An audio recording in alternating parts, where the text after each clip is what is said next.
This is Charlie Parsons for the Stomping Ground, powered by Wow Hydrate and available on DAZN. We have Eddie Hearn in a car in New York. Colin McGuigan makes his Stomping Ground debut along with Winks and Turbo. How are we, Edward? We're doing fantastic. We're out here in New York. I mean, Cole McGuigan did say that apparently your work ethic has gone to pot.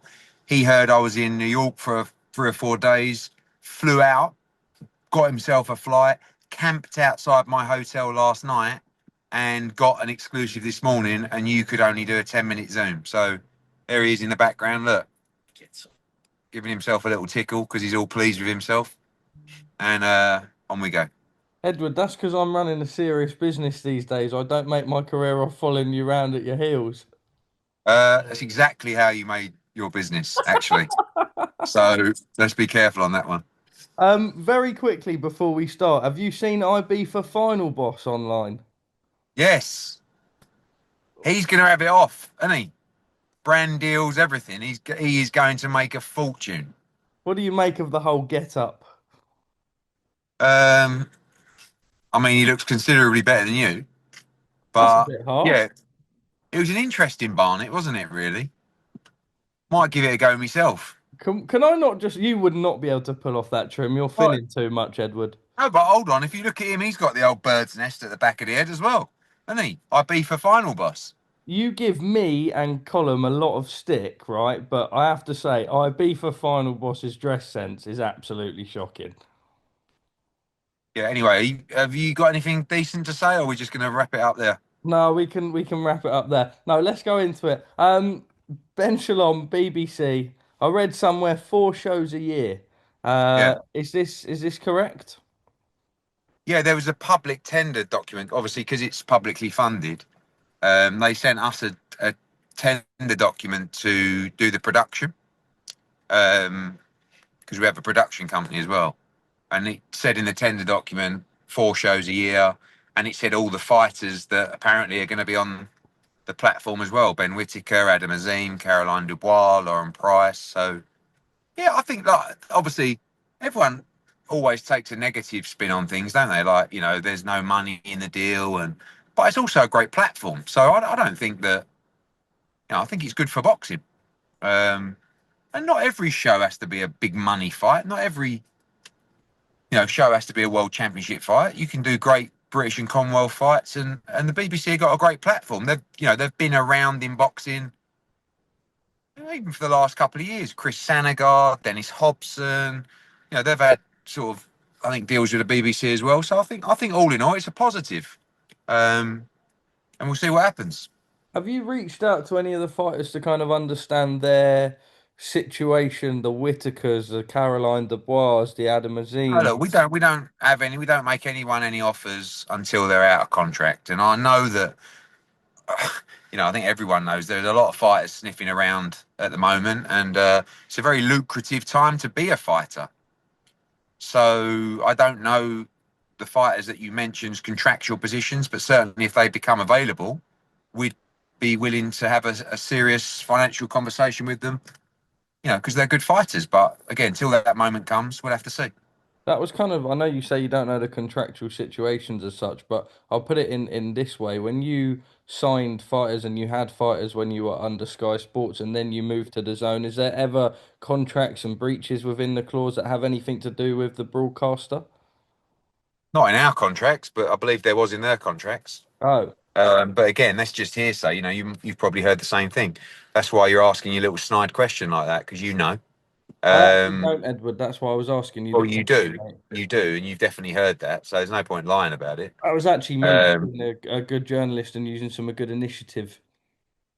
what you basically meant was, I've heard that Sky are actually involved contractually with those fighters, and that when Boxer don't have a Sky deal, it means that the fighters' contracts are no longer valid. That's what you actually wanted to ask, but you thought you'd do it in a slippery way. And the answer is, I don't know. Well, you do know now because you've just Well, given I me. don't know officially, but that's what you've heard, and that's why you asked me that question in that way. So you've not reached out to your Whitakers or anyone on No, that. listen, fighters have been reaching out to all kinds of different people at the moment. But again, from my position, until a fighter is definitely not under contract, we will not be making any offers. If they become available, we'll be there like a rat up a drain pipe. I read something yesterday that said it was a 1 year deal, but Ben Shalom on Talksport this morning said multi-fight, multi-year. What's your understanding of the partnership? About the same as your understanding of the partnership. All I know is it's a 4 shows a year. I don't think there's a rights fee or a significant rights fee, but it's a great platform, and that's it. Like, I mean, it is what it is. Chris Eubank Jr. versus Conor Benn. We've got it for November. When we were in Dallas, that was kind of the time that I think the news came out that Sella Riyadh season would no longer be involved. Napa kept saying to us, the media, that he was still confident the fight was going to happen. What are the differences this time round? Is it all the same stipulations, just different date? Yeah, exactly the same deal as per our contract. I just think Eubank needed a bit more time. Originally September 20th was always the plan. We were ready for that, but he wasn't. Um, no issues. Fair play to him. He's honoured the contract, and we look forward to the victory on November 15th back at Spurs. And you're basically going to get round 13 of what you saw last time out, and another tremendous fight. Eddie, you are a promoter, you are a salesman. When people talk about the second fight, half of them go, "Oh, we don't like rematches." I mean, I can't wait. Tottenham was absolutely incredible that night. Yeah. Is it possible to be better than just how special that first fight was? This fight will be better and bigger than the first one. Did you hear Um, that? I You, did you went a hear bit that. funny. Yeah, Yeah, this Sam fight Jones will is be. trying to ring me. Oh God, blimey. Um, this fight will be bigger and better than the first fight. I don't. Someone came up to me the other day and they went, "Yeah, what do you think about the rematch?" Because I went to the first fight and it was the best fight I've ever seen in the sport. But what do you think? I said, "Yeah." Well, listen to what you're saying. The next fight will be even more brutal. It will be just incredible, and you're going to get another fight of the decade. So buckle up, strap up, and get ready for a great build-up and a tremendous fight between two tough men. Why does Connor win this fight this time round, Eddie? Fresher, I just younger? think, yeah, all of that, fresher, younger, but activity is key. Don't forget he went into that fight. He was out the ring for over, I think, a year and a half. First fight up at that weight class, and I think, look, that fight would have taken a toll on both. But Connor's got a big buffer in the toll stakes. Like, he's a young man. That was the first real time he's had to go to the well and fight like that. Eubank is older. I think it would have taken a little bit of his soul that night. And he's a tough boy. He'll come to the fight. But I think this time, I believe Connor will stop him this time. A boxer involved in that fight, Ed. I don't know. I don't know their relationship with Eubank. I mean, Eubank came out and said we boxer aren't our promoter. I think they said we have some kind of partnership or something. I don't know what that is, but I haven't dealt with them so far. But I think so. I think so.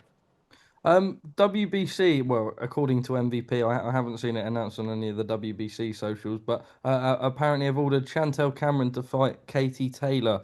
I know the last time I spoke to you, you said Katie won't fight again this year. Could it be the end? I Mm. mean, only Katie will decide that. It's been a fantastic career so far. It is 1-1, but I suppose there is also the argument of kind of Katie can do what she wants to do now. What's your Yeah, thought process behind that?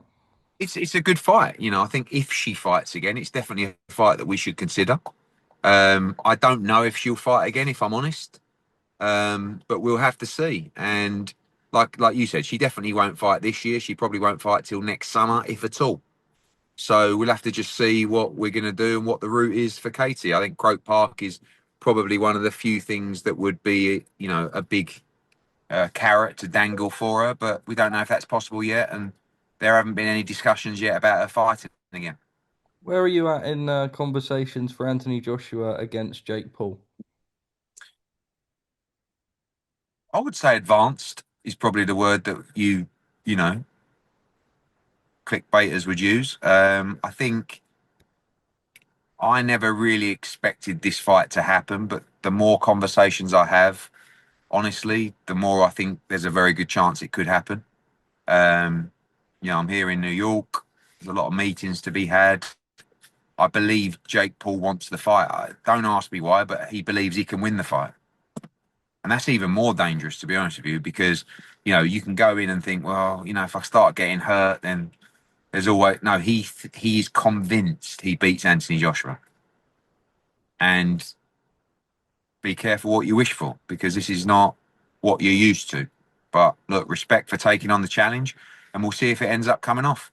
Eddie, Frank went on Talksport yesterday and said that AJ Paul is bigger than Anthony Joshua versus Tyson Fury. Um, Frank Frank Smith. Smith, yes. Right. Okay. Yeah. Look, numbers wise, probably. Obviously, for boxing, in my opinion, no. I mean, AJ Fury is the one, but I do understand commercially this is probably the biggest fight in boxing. And I'm not going to tell you it's a fight of the year contender. I'm not going to tell you it's competitive. I think it's a mismatch, and I think it will mean that Jake Paul will leave the sport forever because I don't think he'll ever step back in the ring after he gets chinned by Anthony Joshua. But there's a lot of people that would love to see that. So I get it. And, for me, this is just people say, what does Anthony get out of it? He gets involved to be involved in one of the biggest events of all time. Obviously, he gets probably a career high payday. And more importantly, potentially for us lot within the game, we get a chance to say, cheerio, Mr. Paul. So we will see.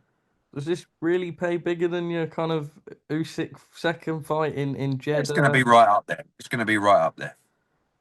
Virgil Ortiz against Boots. We saw Virgil briefly. I think your kind of conversation with him was like, well, he needed another fight. I think Boots, obviously, you guys are working on a next fight. Is the goal to get the two of those early next year now? Yeah, I mean we have just completed a new multi-fight, multi-year deal with Boots. We had a meeting with Golden Boy and DAZN to talk through the terms of the Virgil Ortiz fight, and Jaron Ennis has signed to fight Virgil Ortiz. We believe Virgil Ortiz will also sign to fight Boots, and that fight will happen in January, February of next year. Both guys are going to fight in October, but as I said, Boots has signed to fight Virgil Ortiz, and you will see that what I believe is one of the best fights in American boxing. Moses Atauma goes in as a 1-16 favourite to fight Dillian White. Dillian obviously not coming off the kind of best performances, inactivity, layoffs. Is that right? Are those bookies' odds right? Yeah, I do think that it's Moses is a big favourite in the fight, but let's also understand Dillian's a serious fighter. He's a tough man, and he can punch. The question marks on Moses, and purely because we haven't seen them tested, are Moses' chin and Moses' will. And the only way Dylan can potentially win the fight is to test those things. But he's a good fighter, and I think it's a bad style matchup for Dillian. But if he can take Moses into deep waters in the late rounds, I think he's got a chance in the fight. He's going to be a dangerous opponent for anybody. So we look forward to getting to Riyadh, and I think it's a great heavyweight matchup. How far is Moses Atauma off fighting Oleksandr Usyk? I know His Excellency suggested that after the Usyk Dubois fight. Potentially one or two fights, but depends how you want to bring him through. I mean, I don't think there's any rush. He's a fantastic young prospect. He's only young, and he's only going to get better. But if you want to roll the dice and you believe he's good enough to beat those guys now, why not? Two more quick ones. Dave Allen I think against next week will tell us a lot. Dave Allen, Arsenbek Makhmadov. How's it selling? Just unbelievable. I mean, I'm waiting to get an update, but I think we're going to be somewhere around 4 or 5 thousand after the first day of sales, and I think he's going to sell out the whole arena. I mean, that fight has been so well received. Obviously, it's a very dangerous fight for Dave, but I'm so pleased that he's getting the support that he deserves. He's a great character. It's a brilliant fight, and looking forward to October the 11th at Sheffield. Been playing paddle with Johnny Fisher and Big John today. They're looking forward to the rebuild of kind of getting back out there, fighting all over the world. And now with Tony Sims, what's the strategy? Is it just kind of he's only 26? How do you see it in Matchroom's eyes? Yeah, I think just strip it back a little bit and just rebuild a little bit with Tony Sims. I mean, look, Mark Tibbs is a brilliant trainer. Tony Sims is a brilliant trainer. And sometimes you just need to freshen things up a little bit, just reverse a little bit, get the experience, get the ring time. It was a gamble fighting Dave Allen in the rematch, but we believed he could win that fight. He didn't, and that's life. So plenty of time to rebuild and go again. He'll be out November, December time. Be an international fight for him next. I think, just 2 to 3 fights. Just improving, learning before we gamble again. You know, every fight does have an element of gamble in the heavyweight division, but I think he just needs his ring time now, bed in with Tony Sims, and come back for a big fight. Middle of 2026. Edward, thank you very much for your time. Enjoy your meetings and whatever you're doing in New York. Colin, you got some final words for us, Mush? Colin, do you want to say anything to Parsons? Great interview, mate. Really enjoyed it. Cheers, Like when man. you listen to him, do you because like when I listen to other promoters, obviously doing press conferences, I just go, wow, I'm levels above them. Do you listen to Parsons? Do you think you're levels above Parsons? No, Really? I don't think I'm levels above. But you think Generations above. Generations above. Do you think you're better at Parsons than doing interviews? Wow. I wouldn't- Unbelievable mutual respect there. Look That's at the incredible. respect between the two hustlers. I know. I know. Fucking love that, Colm. Good on ya. I know. I mean, personally, I think you're a couple of helmets, but on we go. Well, See you yeah. later.